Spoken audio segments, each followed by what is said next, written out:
Video संख्या 2 में हम देखेंगे कि कैसे जो है वैज्ञानिक खोजों के जो उत्तरदायी कारण थे, किन कारणों ने हमारे वैज्ञानिकों को, विचारकों को जो है नई खोजों के लिए प्रेरित किया।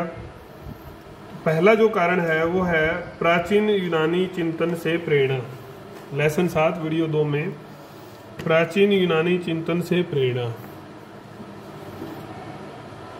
देखो, जो भी ज्ञान आया ऐसा माना जाता है कि प्राचीन जो यूनानी ज्ञान था उससे इसकी उत्पत्ति हुई। ज्ञान तो बहुत था पहले, लेकिन वो कहाँ छुपा बैठा था। ये जो सभ्यता थी पहले, प्राचीन यूनानी सभ्यता, ज्ञान विज्ञान का जो है केंद्र रही थी। लेकिन जैसे जैसे मध्यकाल आया, मध्यकाल में ये परंपरा जो है ज्ञान विज्ञान के विकास की जो परंपरा है ये रुक गई थी, आगे नहीं बढ़ी। विकास जो है आगे नहीं बढ़ा, परंपरा का जो चिंतन का जो विकास है वो रुक गया था। प्राचीन ज्ञान को लोग भूल गए थे। लेकिन 12वीं शताब्दी के बाद जब पुनः जो है खोज, पुनः जो है ज्ञान की खोज जो है शुरू हुई, ज्ञान को लोगों ने समझा।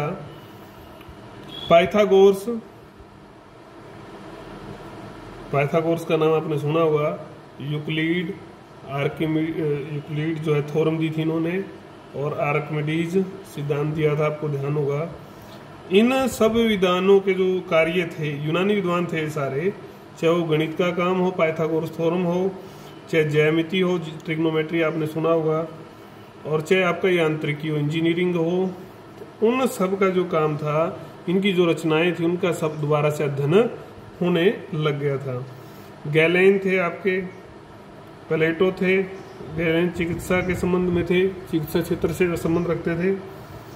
अरस्तु, टालेमी बड़े विद्वान थे, बड़े दार्शनिक थे। टोलेमी ज्योग्राफी के विशेषकर विद्वान थे। तो इनकी रचनाओं पर शोधन कार्य, रिसर्च शुरू हो गई। नए जो लोग आ रहे थे उन्होंने शोध किया कि इनकी रचनाओं से क्या जो है तत्व, और कुछ तत्व ऐसे मिले, कुछ ऐसी चीजें मिली इनकी रचनाओं से जो आधुनिक विज्ञान के लिए आधार सिद्ध हुए। ज्ञान तो उसमें था ही, अब उनको निकालने की बात थी। उस अमृत को निचोड़ने का जो है तरीका नए विद्वानों ने निकाला। तो इस सारे के परिणाम स्वरूप जो कुछ जब नई रिसर्च आई, तो कुछ जो पुरानी मान्यताएं थी इनके विरुद्ध प्रतिक्रिया भी इन लोगों ने ही दी। इसी यूनानी ज्ञान के प्रति जो है प्रश्न चिन्ह लगा। टोलेमी की जो पृथ्वी और खगोल संबंधी जो मान्यताएं थी उनके ऊपर प्रश्न चिन्ह लगे, और नए तरीकों से विचार जो है किया जाने लगा। पाइथागोरस और प्लेटो का अगर हम बात करें तो इनका जो कहना था बुद्धिजीवियों का, इनके मतानुसार विश्व का यथार्थ जो समझने का जो माध्यम है वो क्या है, गणित। गणित को इन्होंने इतना महत्व वाला विषय बताया कि उससे आप विश्व का यथार्थ समझ सकते हो। दूसरा इन्होंने क्या कहा, उनका मूल संदेश जो था वो ये था, समझने की बात है, बहुत काम की बात है, कि प्रकृति का स्वरूप एक सुसंगत, एक सिस्टेमेटिक गणितीय व्यवस्था है जिसे मस्तिष्क के क्रियाकलाप द्वारा समझा जा सकता है।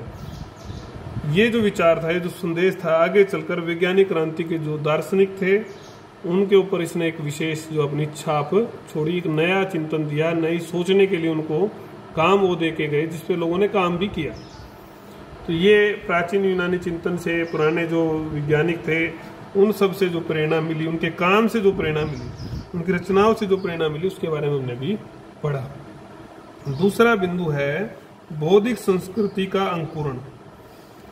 अभी हमने पढ़ा था कि भी जो आपका मध्यकाल था उसमें जो है विकास जो है रुक गया था, वातावरण नहीं था। इसका मतलब ये नहीं है कि भी जो है पूरी तरह से कुछ भी नहीं हो रहा था, कि कोई भी व्यक्ति कुछ काम ही नहीं कर रहा था, या उस काल में बिल्कुल जरूरत ही नहीं थी। सब कुछ था, जरूरत भी थी।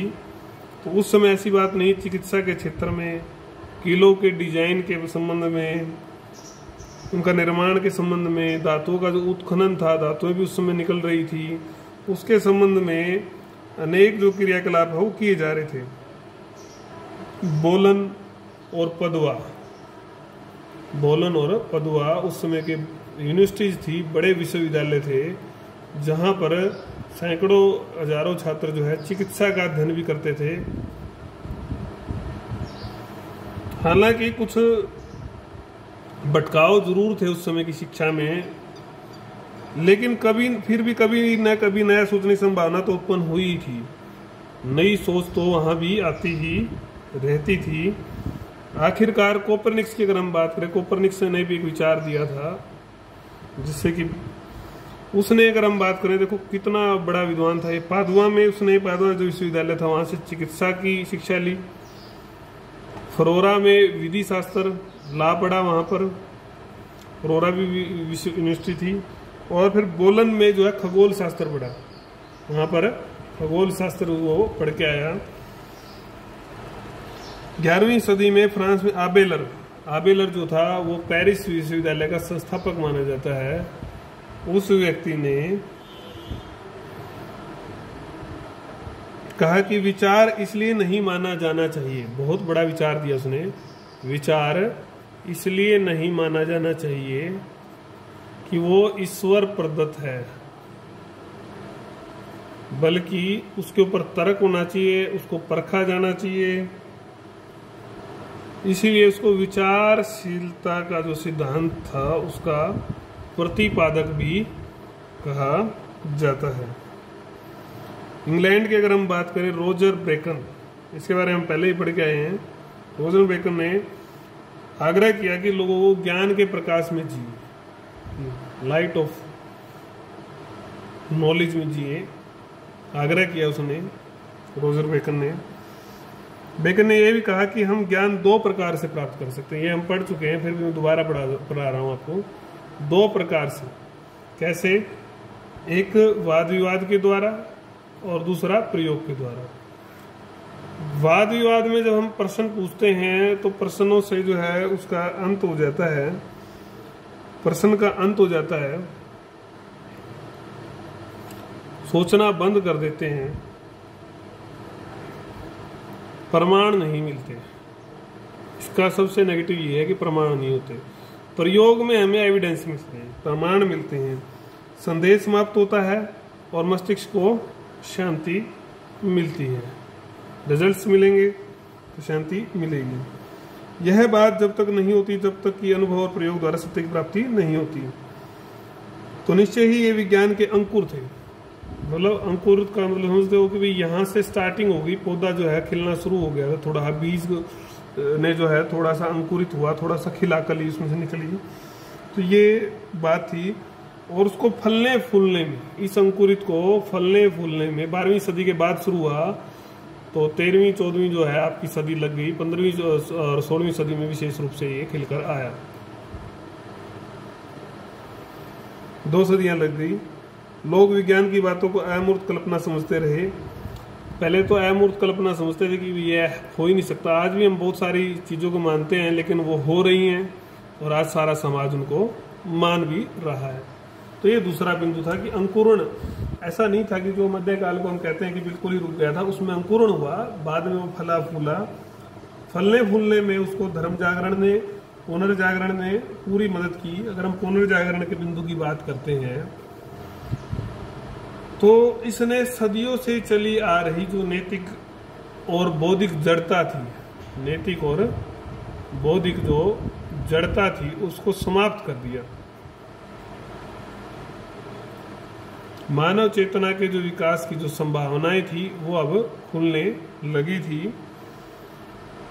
और ये जो बदलाव था ये सभी क्षेत्रों में है, क्रांतिकारी बदलाव। आपने पढ़ा था पुनर्जागरण में कला, चित्रकला, संगीत कला, ठीक है, स्थापत्य, बिल्डिंग जो बन रही थी, साहित्य के बारे में हमने पढ़ा था, ज्ञान के बारे में। इन सब के क्षेत्र में जो है परिवर्तन विशेष आया। पुनर्जागरण से प्राचीन यूनान व रोम की उपलब्धियों की रुचि थी, वो उन साहित्य में, उन कलाओं में रुचि पुनः जागृत भी हुई। अगर हम एक विद्वान की बात करते हैं, लियोनार्डो दा विंची की बात करें या अन्य जो चित्रकार थे उस समकालीन, तो उन्होंने चित्रकला के विकास में एक नया दृष्टिकोण जो है दिया।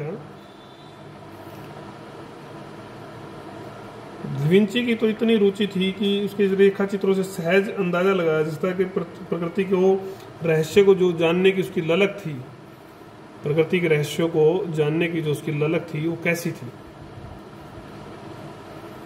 उसने पौधे, पशु, पक्षी और खासकर मनुष्य की जो शारीरिक संरचना का ठोस अध्ययन किया और फिर उस पर यथार्थ चित्र भी बनाए।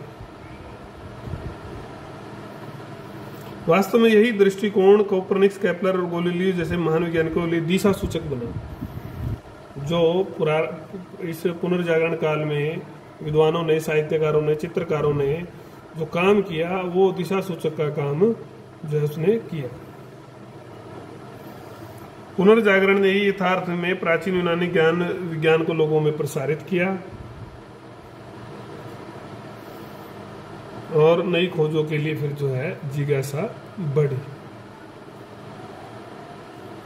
ये हमने पुनर्जागरण के बारे में पढ़ा, कैसे उसने। आर्थिक परिवर्तन के बारे में हम पढ़ी आए थे कि सामंतवाद का जो पतन होकर हम पूंजीवाद की ओर बढ़ रहे थे। इस सारे में आर्थिक परिवर्तन हुए, व्यापार वाणिज्य का जो है खूब विकास हो रहा था। इस सारे में इस पर जो है आपने पढ़ा था कि भौगोलिक खोजें हुई थी, दिक्सूचक यंत्र था, आपके नए समुद्री मार्ग, नई नई उपनिवेश बस्तियां आपको पता है खोजे गए थे। ये सब हो रहा था। तो इस सारे से साथ के साथ जो है विज्ञान में भी, प्रौद्योगिकी में भी और खनन में भी, इस सारे में भी जो है प्रगति हो रही थी। इससे कई तरह की जो है नई आवश्यकताएं उत्पन्न हुई। जब ये सब काम चल रहे थे तो नई जो आवश्यकताएं, जो नई जरूरतें महसूस हुई, आपने पढ़ा भी है कि आवश्यकता आविष्कार की जननी होती है। तो जब उनको आवश्यकता महसूस हुई जननी, तो फिर अपने आप जो सत्य सिद्ध हुई, संयोग नहीं था। शुरुआती वैज्ञानिक खोजें ब्रह्मांड और पृथ्वी की स्थिति को लेकर शुरू हुई थी। ब्रह्मांड एवं पृथ्वी की स्थिति की बात थी शुरू में, लेकिन अब ये एक जरूरत बन चुकी थी भौगोलिक ज्ञान में वृद्धि। इतिहास के विद्यार्थी को ये समझना चाहिए कि इस जरूरत और विज्ञान की खोजों के बीच कोई व्यवहारिक संबंध नहीं था। ऐसा नहीं था कि किसी को इन खोजों के लिए आदेश दिया गया था, कोई आदेश नहीं दिया गया जैसे कि समुद्री रास्तों के लिए आदेश दिए गए थे खोजे जाएं। संभव भी नहीं था कि आप ये वैज्ञानिक खोज करो, उस समय संभव नहीं था। आज तो आपको पता ही है कि नई नई चीजें खोजने के लिए विज्ञान पर कितना पैसा खर्च किया जा रहा है। उस समय की जरूरत थी, युग की जरूरत थी, तो लोग खोज रहे थे, लोग नए नए। तो ऐसा वातावरण जब निर्मित हुआ, तो इस निर्मित वातावरण में हालांकि कई लोगों ने, सत्ताधारियों ने इसका विरोध भी किया, लेकिन अंततः जरूरत के परिणाम स्वरूप और उन लोगों के जज्बे के परिणाम स्वरूप ये क्रांति संपन्न हुई और नई नई चीजों का खोज जो है हुई। ये हमने पढ़ा जो उत्तरदायी कारण थे। हम पढ़ेंगे वैज्ञानिक क्रांति की प्रगति।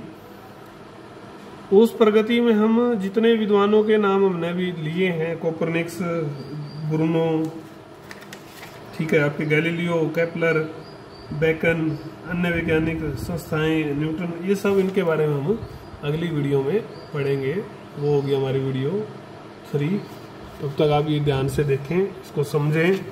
कोई बात अगर आपको नहीं समझ में आ रही तो वो पूछें।